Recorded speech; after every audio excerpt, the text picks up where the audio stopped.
सुशांत की हत्या के बाद भले ही रिया चक्रवर्ती को फिल्में नहीं मिल रही हों, लेकिन उसकी लाइफ पूरी तरह से सेट हो चुकी है। उसने अपना पॉडकास्ट शुरू किया है और सुनने में आ रहा है कि वो फिल्मों के प्रोडक्शन में भी उतरने वाली है। यानी रिया चक्रवर्ती अब फिल्मों को प्रोड्यूस करेगी। जिसके पास केस लड़ने तक के लिए पैसे नहीं थे, अब वो फिल्मों को कहां से प्रोड्यूस करेगी? ये सवाल पूछने वाला कोई नहीं है, क्योंकि सीबीआई और ईडी टुकड़ा मुंह में लेकर चुपचाप बैठी हुई है। रिया चक्रवर्ती ने अपने आने वाले पॉडकास्ट में सुष्मिता सेन को बुलाया। सुष्मिता सेन और रिया चक्रवर्ती में बहुत बड़ी समानता है। समानता यह है दोस्तों कि सुष्मिता सेन भी रिया चक्रवर्ती के जैसी ही गोल्ड डिगर है, और ये बात खुद अपने पॉडकास्ट में रिया चक्रवर्ती ने ही कबूल की है। लेकिन जिस बात पर सुष्मिता सेन और रिया चक्रवर्ती को शर्म आनी चाहिए थी, उसे इन दोनों ने ऐसे सेलिब्रेट किया जैसे कितने गर्व की बात है। रिया चक्रवर्ती ने सुष्मिता सेन से कहा कि इस कमरे में आपसे भी बड़ी गोल्ड डिगर है, क्या आप जानती हैं? सुष्मिता सेन एकदम से पूछती है, कौन? रिया चक्रवर्ती कहती है, मैं। फिर दोनों बहुत जोर से हंसती हैं, एक दूसरे से हाथ मिलाती हैं। सुष्मिता सेन जो पैसे के लिए अब तक 15 से ज्यादा अफेयर कर चुकी है, रिया चक्रवर्ती जो पैसों के लिए सुशांत सिंह राजपूत को खाई गई, कितनी बेशर्मी से कहती हैं कि मैं तुमसे बड़ी गोल्ड डिगर हूँ। ऐसी बेशर्म नचनियां अपनी लाइफ में जो कुछ भी करती हैं, उसका सीधा असर देश के यूथ पर पड़ता है।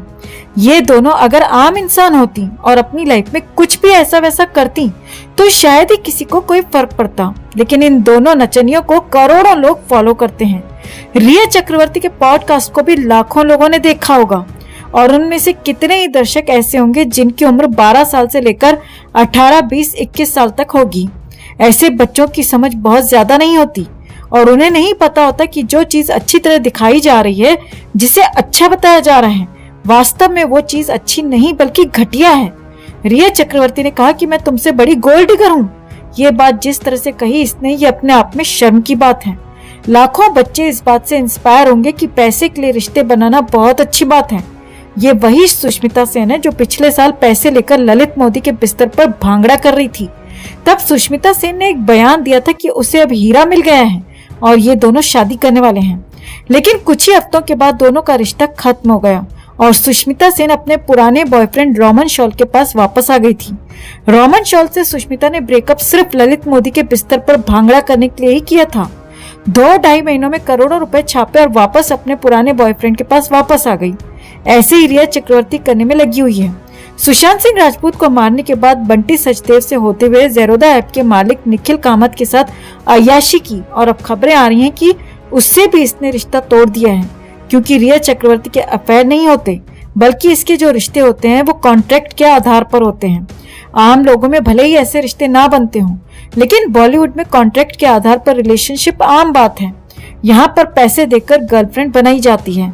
उनका टाइम पीरियड फिक्स होता है, 2, 3, 4 महीने या इससे ज्यादा समय तक छोटी बड़ी सभी एक्ट्रेस पैसे लेकर गर्लफ्रेंड का रोल प्ले करती हैं, तीसरी टांग के साथ मुजरा करती हैं, और जैसे ही समय खत्म हो जाता है अपने घर पर बैठ जाती हैं या अगले शिकार की तलाश में लग जाती हैं। बॉलीवुड ही नहीं बल्कि साउथ और दूसरे क्षेत्रों की इंडस्ट्री में भी ये काम हमेशा से चलता रहा है। लेकिन चर्चा बॉलीवुड की सबसे ज्यादा होती है, क्योंकि बॉलीवुड को बाकी इंडस्ट्रीज की तुलना में बड़ी इंडस्ट्री माना जाता है। पैसे लेकर बिस्तर पर मुजरा करने वाली सेलिब्रिटी नहीं होते, बल्कि इन्हें नचनिया कहा जाना चाहिए। क्या आप हमारी बात से सहमत हैं? अगर हैं तो कमेंट में जरूर बताएं, और वीडियो को ज्यादा से ज्यादा लाइक और शेयर कर अपना प्यार और सपोर्ट भी जरूर दिखाएं। तो एक्ट्रेस ऐश्वर्या राय बच्चन का अपने ससुराल वालों के साथ झगड़ा इंटरनेट पर सबसे चर्चित विषयों में से एक है। फैंस अक्सर ये अनुमान लगाते हैं कि क्या बच्चन परिवार में सब कुछ ठीक है, क्योंकि हर बार कोई नया विवाद सामने आता ही रहता है। वहीं अब तक कई लोग ऐश्वर्या राय को ही दोषी मानते थे, लेकिन इस बार जब ऐश्वर्या राय ने पूरे बच्चन फैमिली को उनकी औकात दिखाई है, तब फैंस ऐश्वर्या के ही सपोर्ट में खड़े हैं। क्योंकि आज हम आपको दिखाने वाले हैं कि कैसे बच्चन परिवार अपनी बेटी और बहू के बीच फर्क करता है, कैसे बच्चन परिवार अपनी नशेड़ी गंजेड़ी बेटी को तो सर पर बिठाता है, मगर बहू और पोती का सरेआम अपमान करता है। तो आखिर ऐसा क्या किया बच्चन परिवार ने कि ऐश्वर्या को सरेआम करना पड़ा ससुर अमिताभ को बेइज्जत? आपको दिखाते हैं, बताते हैं सब। आप भी इस खबर को ज्यादा से ज्यादा लाइक और शेयर कर अपना प्यार और सपोर्ट दिखाएं, और कमेंट में इसे लेकर आप भी अपनी बात, अपनी राय जरूर रखें। चैनल के साथ जुड़कर चैनल को सब्सक्राइब कर हमारी आवाज बने। तो काफी समय से ये अनुमान लगाया जा रहा है कि ऐश्वर्या और अभिषेक अलग हो गए हैं, लेकिन उनका तलाक नहीं हुआ है और वो एक ही घर में अलग अलग रह रहे हैं। इसी तरह अफवाहों का ये भी कहना है कि श्वेता बच्चन और निखिल नंदा अलग हो गए हैं, लेकिन उनका भी तलाक नहीं हुआ है। हालांकि बच्चन परिवार निखिल के प्रति सम्मान रखता है, जबकि वे अक्सर ऐश्वर्या के प्रति बहुत अधिक नेगेटिव रवैया अपनाते हैं। हाल ही में रेडिट पर स्क्रॉल करते समय हमें एक पोस्ट मिली जिसमें बच्चन परिवार द्वारा अपने दामाद और बहू के संबंध में दिखाए गए व्यावहारिक अंतर को उजागर किया गया है। अफवाहों के अनुसार अभिषेक और श्वेता बच्चन दोनों की मैरिड लाइफ में समस्याएं हैं और वो अपने अपने लाइफ पार्टनर से अलग हो चुके हैं। हालांकि बच्चन परिवार निखिल नंदा और उनके परिवार के प्रति बेहद रिस्पेक्टफुल और फ्रेंडली हैं। दूसरी ओर बच्चन परिवार के सदस्य मुख्य रूप से अमिताभ बच्चन और जया बच्चन अक्सर कई मौकों पर ऐश्वर्या पर कटाक्ष करते हैं, टॉन्ट कसते हैं। वो ऐश्वर्या और आराध्या के अस्तित्व को भी अनदेखा करना पसंद करते हैं, लेकिन निखिल और श्वेता के रिश्ते के मामले में ऐसा नहीं है। एक नेटिजन ने लिखा, दामाद और उनके परिवार को हमेशा बहू से ज्यादा सम्मान दिया जाता है इस घर में। वहीं अब ऐश्वर्या ने पलटवार करते हुए, कुछ ना करते हुए भी बच्चन को मुंह तोड़ जवाब दिया है। दरअसल कल की फिल्म देखकर हर कोई अमिताभ बच्चन की तारीफ कर रहा है।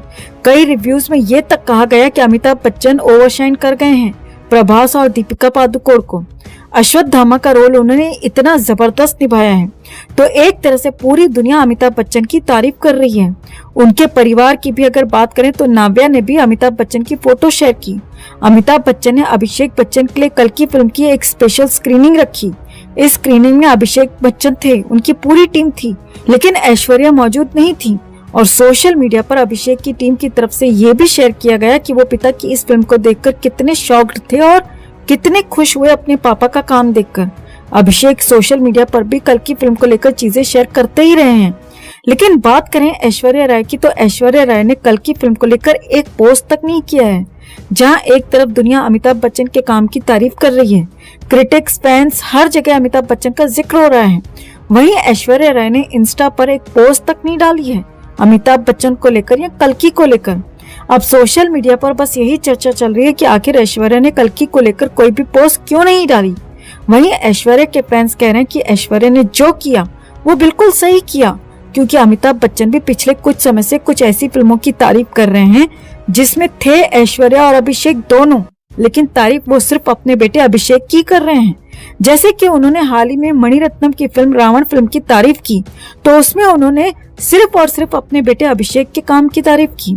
इसके अलावा कजरारे सॉन्ग के बारे में जब उन्होंने बात की, तब भी उन्होंने बहू ऐश्वर्या का जिक्र तक नहीं किया था। तो अमिताभ बच्चन ने जिस तरह से सोशल मीडिया पोस्ट में ऐश्वर्या की तारीफ नहीं की, उन्हें इग्नोरेंस दी है, तो ऐश्वर्या ने भी इधर इग्नोरेंस का जवाब इग्नोरेंस से ही दिया है। तो फैंस कह रहे हैं कि ऐश्वर्या ने चुप रहकर भी बच्चन को उनकी औकात दिखा दी है।